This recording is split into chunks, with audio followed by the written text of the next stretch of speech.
আসসালামু আলাইকুম। কারিগরি উপবৃত্তি এইচএসসি, বিএমটি, একাদশ ও দ্বাদশ শ্রেণীর শিক্ষার্থীদের উপবৃত্তির তথ্য কিভাবে আপনারা এন্ট্রি করবেন আজকের ভিডিওতে স্টেপ বাই স্টেপ দেখিয়ে দেব। ব্রাউজারে গিয়ে আপনারা লিখবেন dte.finance.gov.bd। লেখার পর আপনারা সার্চ করবেন।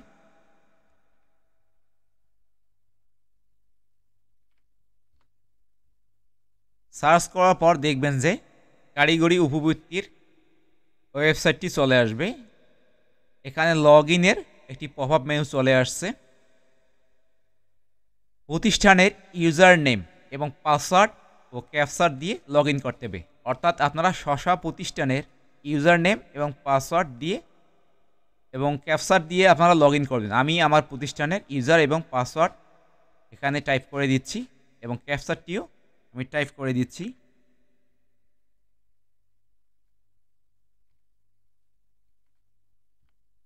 টাইপ করে এখানে দেওয়া হয়েছে। দেওয়ার পর এখানে আপনারা সাইন ইনে ক্লিক করে দেবেন। ক্লিক করার পর এখানে দেখেন ওটিপি টাইপ করুন। OTP send successfully, please input your OTP and verify quickly. মানে তাড়াতাড়ি আমাদের ভেরিফাই করে যাচাই করতে বলতেছে। অর্থাৎ প্রতিষ্ঠান প্রধানের নাম্বারে ওটিপি চলে গেছে।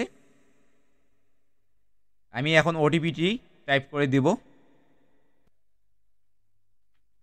টাইপ করে দেওয়া হয়েছে। এখন যাচাই করুন, এখানে আমি ক্লিক করে দেব। দেন দেখেন এখন লগ ইন হয়ে গেছে, ড্যাশবোর্ড ওপেন হয়েছে।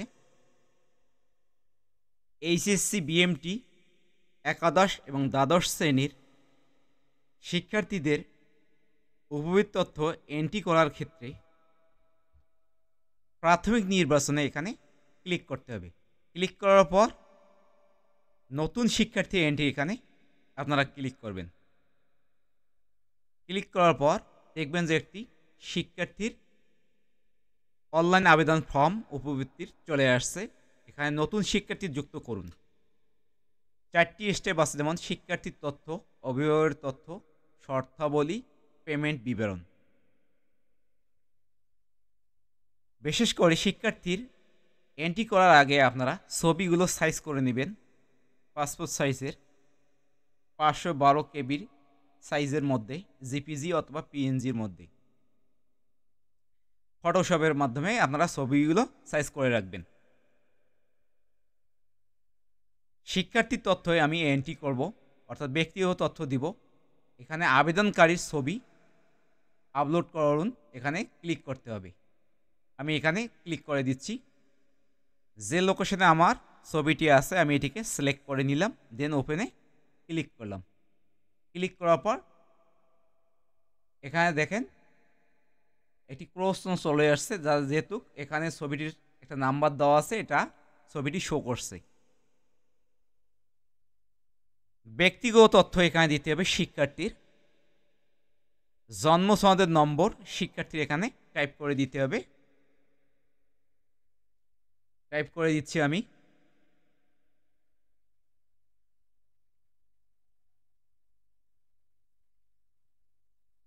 শিক্ষার্থীর এখানে জন্ম তারিখ দিতে হবে। এখানে আমি ক্লিক করে দিচ্ছি। একটি ক্যালেন্ডার চলে আসছে। প্রথমে আমি জন্ম সালটা সিলেক্ট করে নেব। তারপর মাস সিলেক্ট করে দিলাম, তারিখ সিলেক্ট করে দিলাম। দেওয়ার পর এখানে খুঁজুন বাটনে আমি ক্লিক করে দিলাম। সরি, জন্ম সনদটি একটি ভুল হয়ে গেছে।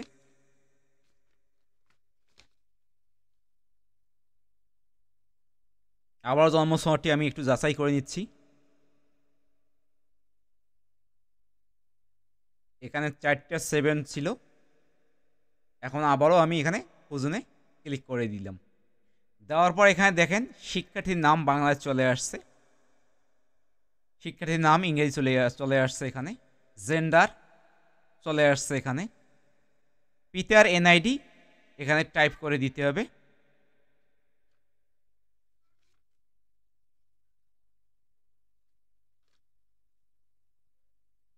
আমি টাইপ করে দিচ্ছি পিতার এনআইডি টাইপ করে দেওয়া হয়েছে। জন্ম তারিখ পিতার এখানে সিলেক্ট করে দিতে হবে ক্যালেন্ডারের সাহায্যে। প্রথমে জন্ম সাল সিলেক্ট করে দিচ্ছি আমি।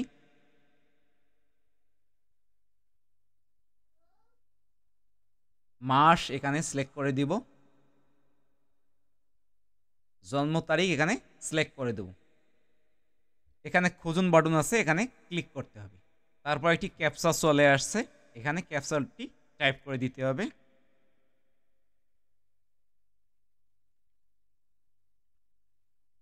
টাইপ করে দেওয়া হয়েছে, দেন এখানে সাবমিটে আমি ক্লিক করে দেব। পিতার নাম এখানে বাংলা চলে আসছে এনআইডি অনুযায়ী, পিতার নাম ইংরেজি এনআইডি অনুযায়ী চলে আসছে। পিতার এখানে মোবাইল নাম্বার টাইপ করে দিতে হবে। পিতার মোবাইল নাম্বার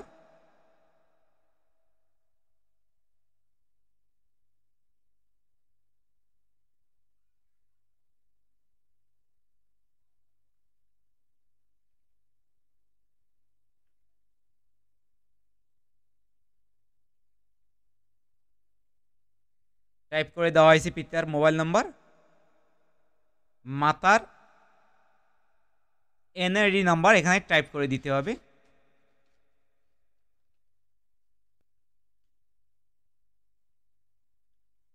টাইপ করে দিচ্ছি আমি। টাইপ করে দেওয়া হয়েছে। মাতার জন্ম তারিখ এখানে সিলেক্ট করে দিতে হবে ক্যালেন্ডার সাহায্যে। আমি সিলেক্ট করে দিচ্ছি এখানে।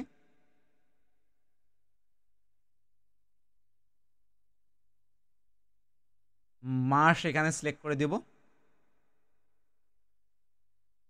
তারিখ এখানে সিলেক্ট করে দিলাম। খুঁজুন বাটনে আবারও ক্লিক করতে হবে। ক্লিক করার পর আবারও এটি ক্যাপচা চলে আসছে, এটি টাইপ করতে হবে।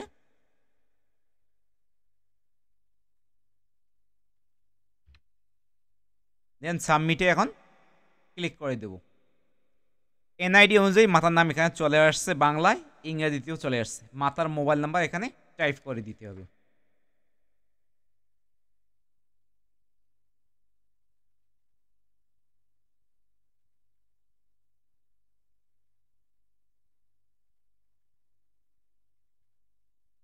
মাতার মোবাইল নাম্বার টাইপ করে দেওয়া হয়েছে। শিক্ষার্থীর এখানে ধর্ম টাইপ করে দিতে হবে। ইসলাম, হিন্দু, খ্রিস্টান, বৌদ্ধ, অন্যান্য। ইসলাম ধর্মের শিক্ষার্থী হলে ইসলাম সিলেক্ট করে দিব আমি। ইসলাম ধর্মের শিক্ষার্থী, আমি ইসলাম সিলেক্ট করে দিলাম। এখানে পেশা নির্বাচন করুন। এখানে শিক্ষার্থীর পেশা ছাত্র দিতে হবে, অন্য কারো পেশা চায় নেই। বাংলাদেশি অটো চলে আসবে। শিক্ষার্থীর জন্মস্থান এখানে টাইপ করে দিতে হবে, অর্থাৎ জেলা এখানে আপনারা টাইপ করে দিবেন।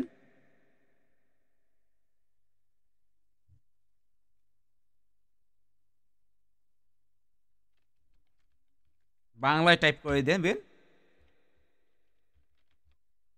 টাইপ করে দেওয়া হয়েছে।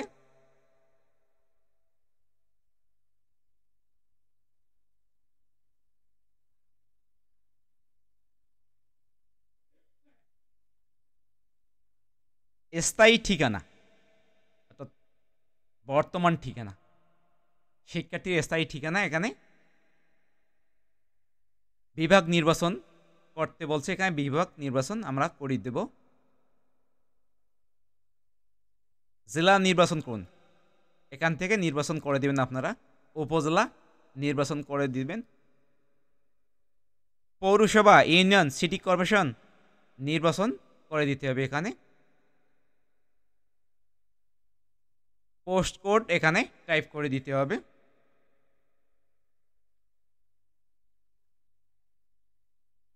ঠিকানা গ্রাম এখানে টাইপ করে দিতে হবে। অর্থাৎ গ্রাম টাইপ করে দিবেন আপনারা বাংলায়। স্থায়ী ঠিকানা দেওয়া হয়েছে, বর্তমান ঠিকানা এখন। স্থায়ী ঠিকানা বর্তমান ঠিকানা যদি একই হয় তাহলে দেখবেন যে এখানে কর্নারে আছে সংরক্ষণের নিচে একই ঠিকানা হলে এই যে একটা বক্স আমার মাউসের মাথা দেখেন এখানে, এখানে ক্লিক করে দিবেন, তাহলে এগুলা অটো চলে আসবে।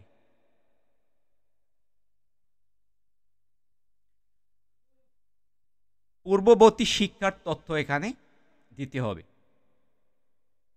বিভাগ এখানে নির্বাচন করতে হবে। বিভাগ নির্বাচন করে দেওয়া হলো। জেলা এখানে নির্বাচন করে দিতে হবে, দেওয়া হয়েছে। উপজেলা এখানে নির্বাচন করে দিতে হবে। প্রতিষ্ঠানের নাম নির্বাচন করুন, এখানে নির্বাচন করে দিতে হবে। বোর্ড বিশ্ববিদ্যালয় নির্বাচন করুন, এখানে নির্বাচন করে দিতে হবে। Barishal board, Chattogram board, Cumilla board, Dhaka board, Dinajpur board, Jessore board, মাদ্রাসা বোর্ড। মাদ্রাসা বোর্ডের শিক্ষার্থী এখানে মাদ্রাসা বোর্ড সিলেক্ট করে দেব। এখানে উত্তীর্ণ হওয়ার বছর নির্বাচন করে দিতে হবে। একাদশ শ্রেণীর ক্ষেত্রে 2024 সাল নির্বাচন করে দিবেন, 2024 সালে শিক্ষার্থী হলে। আর 2023 সালে হলে দ্বাদশ শ্রেণী। পূর্ববর্তী পরীক্ষার নাম এখানে নির্বাচন করে দিতে হবে। পিএসসি, ইবতেদায়ী, জেএসসি, জেডএসসি, এসএসসি, দাখিল, এইচএসসি, আলিম, এইচএসসি ভোকেশনাল, এসএসসি ভোকেশনাল। দাখিল থেকে পাশকৃত শিক্ষার্থী এখানে দাখিল নির্বাচন করে দিব। পূর্ববর্তী গ্রুপ নির্বাচন করুন, এখানে গ্রুপ নির্বাচন করে দিতে হবে। মানবিক, বাণিজ্য, বিজ্ঞান, মানবিক শাখার এখানে মানবিক সিলেক্ট করে দিতে হবে। নিবন্ধন নম্বর অর্থাৎ এসএসসির পাবলিক দাখিলের রেজিস্ট্রেশন নাম্বার শিক্ষার্থীর এখানে টাইপ করে দিতে হবে।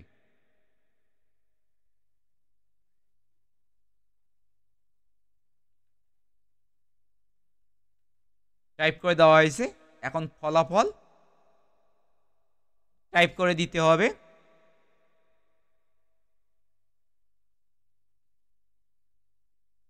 এখানে দেখেন 17টি কম অক্ষর লেখা যাবে না। তাহলে আপনারা কি করবেন, এখানে তো 10 ডিজিট আছে রেজিস্ট্রেশন নম্বর, সেক্ষেত্রে আপনার সামনে সবগুলো শূন্য বসে দিবেন, দিলে 17 ডিজিট হয়ে যাবে। ফলাফল প্রদান করুন জিপিএ, এখানে ফলাফল প্রদান করতে হবে, টাইপ করে দিতে হবে। টাইপ করে দেওয়া হয়েছে। বর্তমান শিক্ষার তথ্য অর্থাৎ এইচএসসি বিএমটি যে প্রতিষ্ঠানে ভর্তি হয়েছে, দেখবেন যে এখানে বিভাগ অটো চলে আসবে, জেলা চলে আসবে, উপজেলা চলে আসবে, প্রতিষ্ঠানের নাম এখানে চলে আসবে। শ্রেণী এখানে নির্বাচন করে দিতে হবে। একাদশ শ্রেণী বিএমটি, দ্বাদশ শ্রেণী বিএমটি, নবম শ্রেণী না দশম শ্রেণী, একাদশ শ্রেণী বিএমটি আমি এখানে নির্বাচন করে দিব। ভর্তি হওয়ার বছর নির্বাচন করুন, এখানে নির্বাচন করে দিতে হবে। এখানে নির্বাচন করে দেব 2024 সাল, অর্থাৎ সেশন হবে 24 থেকে 28, 24-25 সেশন হবে। এখানে সার্ভার দেখাচ্ছে 24 থেকে 28। ট্রেড এখানে নির্বাচন করে দিতে হবে, আমরা নির্বাচন করে দিব।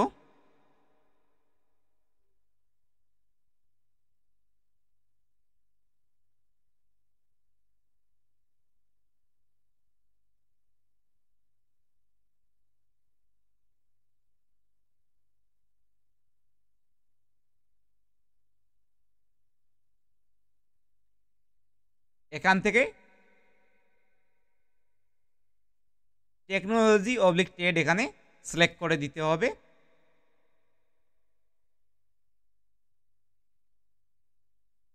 এখানে দেখেন আমার প্রতিষ্ঠানে 4টি ট্রেড আছে, যেমন নবম দশম শ্রেণীর ক্ষেত্রে 2টি ট্রেড, আর আছে এইচএসসি বিএমটির ক্ষেত্রে 2টি ট্রেড আছে। আমি এখানে ডিজিটাল টেকনোলজি ইন বিজনেস এখানে সিলেক্ট করে দিলাম। এইচএসসি বিএমটি একাদশ শ্রেণীর ক্ষেত্রে শিপ এবং গ্রুপ নির্বাচন করুন, এখানে আমি নির্বাচন করে দিব প্রথম শিফট। রোল নম্বর প্রদান করুন, অর্থাৎ শ্রেণীর রোল নম্বর এখানে টাইপ করে দিতে হবে। টাইপ করে দেওয়ার ক্ষেত্রে এখানে দেখেন 8টি কম অক্ষর লেখা যাবে না, সেক্ষেত্রে আপনার সামনে সবগুলো 0 দেবেন। শিক্ষার্থীর তথ্য এখানে দেওয়া হয়ে গেল। অভিভাবকের তথ্য এখন আমরা দিব। এখানে সিলেক্ট করলাম, করার পর যে অভিভাবক হবে তারা এখানে দিতে হবে। যেমন এখানে পিতা হলে পিতা তথ্য অটো চলে আসবে, মাতা হলে মাতার তথ্য অটো চলে আসবে। প্রথমে যে আমরা পিতা মাতার এনআইডি অনুযায়ী পূরণ করছি, খালি এখানে সম্পর্ক নির্বাচন করলেই অটো চলে আসবে। আর আদার্সের ক্ষেত্রে অন্য কেউ যদি হয়, যেমন ভাই বোন অনন্য, সেক্ষেত্রে এখানে ভাই সিলেক্ট করে দেবেন। অভিভাবকের এনআইডি নাম্বার এখানে টাইপ করে দিতে হবে। অনন্য হলে, অন্য কোনো ব্যক্তি অভিভাবক হলে এখানে তার এনআইডি নাম্বার টাইপ করে দিতে হবে। আমি টাইপ করে এখানে দিচ্ছি। এনআইডি নাম্বার টাইপ করে দেওয়া হয়েছে। অভিভাবকের জন্ম তারিখ এখানে ক্যালেন্ডারের সাহায্যে আমরা সিলেক্ট করে দিব। জন্মসাল প্রথমে সিলেক্ট করতে হবে। সিলেক্ট করে দেওয়া হলো। মাসটা এখানে সিলেক্ট করে দিতে হবে। তারিখ এখানে সিলেক্ট করে দিব। খুঁজুন বাটনে এখানে ক্লিক করতে হবে। ক্লিক করার পর একটি ক্যাপচা চলে আসছে, এখানে এখানে টাইপ করে দিতে হবে।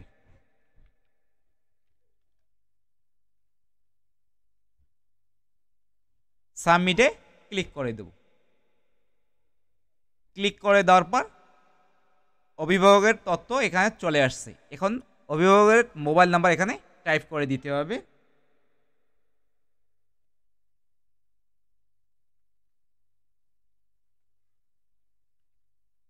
টাইপ করে দেওয়া হয়েছে। তৃতীয় স্টেপে এখানে আছে শর্তাবলী, যোগ্যতা শর্ত এবং সংযুক্তি।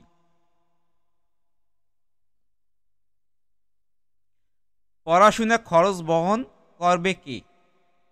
পিতা করে, এখানে সিলেক্ট করে দেব। আবেদনকারী কি বাংলাদেশের কোনো ক্ষুদ্র নৌগোষ্ঠীর অন্তর্ভুক্ত? হা হলে এখানে হা টিকচিহ্ন দিতে হবে, এখানে ফাইল সংযুক্ত করতে হবে। আর না হলে না এখানে ক্লিক করে দিতে হবে। আবেদনকারী কি মুক্তিযোদ্ধা পরিবারের সন্তান?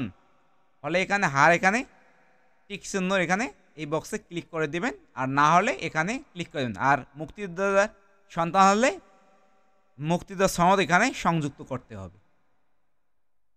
এই শিক্ষার্থী যেহেতু মুক্তিযোদ্ধার সন্তান না এবং ক্ষুদ্র নৃগোষ্ঠী নয়, এখন আমি না করে দিলাম। আবেদনকারী কি অন্য কোনো উৎস হতে বৃত্তি বা উপবৃত্তি পান? পেয়ে থাকলে এখানে হার এখানে ক্লিক করতে হবে, না হলে না এখানে, না পেলে না এখানে ক্লিক করে দেবেন। যেহেতু পায় না, এখানে না এখানে আমি ক্লিক করে দেব। আবেদনকারী কি শারীরিক প্রতিবন্ধী আছে? হা হলে এখানে হা দিতে হবে, ক্লিক করে দিতে হবে এবং সংযুক্ত ফাইল এখানে অ্যাটাচড করতে হবে। না যেহেতু আমি এখানে না এখানে ক্লিক করে দেব। এখন চতুর্থ স্টেপ আছে এখানে পেমেন্ট বিবরণ, এখানে আমি ক্লিক করে দিলাম। ক্লিক করে দেওয়ার পর এখানে পেমেন্ট মেথড নির্বাচন করুন। মোবাইল ব্যাংকিং, মোবাইল ব্যাংকিং আমি সিলেক্ট করে দিব। মোবাইল ব্যাংকিং সেবাদানকারী প্রতিষ্ঠান নির্বাচন করুন, এখানে আমি সিলেক্ট করে দিব। BKash, Nagad, Rocket, sure cash, M cash, এগুলো যে কোনো একটি ব্যবহার করা যাবে। আমি বিকাশ দেব। এখানে রাউটিং নাম্বার চলে আসছে বিকাশের। অ্যাকাউন্টধারী এনআইডি নম্বর এখানে চলে আসছে। অভিভাবক যেহেতু দেওয়া আছে তার এখানে চলে আসছে। আর অ্যাকাউন্টধারীর নাম এখানে চলে আসছে। অ্যাকাউন্ট নাম্বার এখানে টাইপ করে দিব আমি। জাস্ট এখান থেকে আমি কপি করে নিয়ে এখানে অ্যাকাউন্ট নম্বর এখানে বসে দিব। এখানে দেখেন খুঁজুন বাটন আছে, এখানে ক্লিক করতে হবে। এখানে আরেকটি স্টার চিহ্ন দিয়ে বলা আছে অ্যাকাউন্টধারী শিক্ষার্থী নিজ হলে শিক্ষার্থী নিজের এনআইডি নম্বর ব্যবহার করবে। যদি শিক্ষার্থীর নিজের অ্যাকাউন্ট না হয় সেক্ষেত্রে অভিভাবকের এনআইডি নম্বর ব্যবহার করে তথ্য পূরণ করবে। অর্থাৎ শিক্ষার্থীর এনআইডিও অ্যাকাউন্ট ব্যবহার করা যাবে। আমি এখন এখানে খুঁজুন বাটনে ক্লিক করে দেব।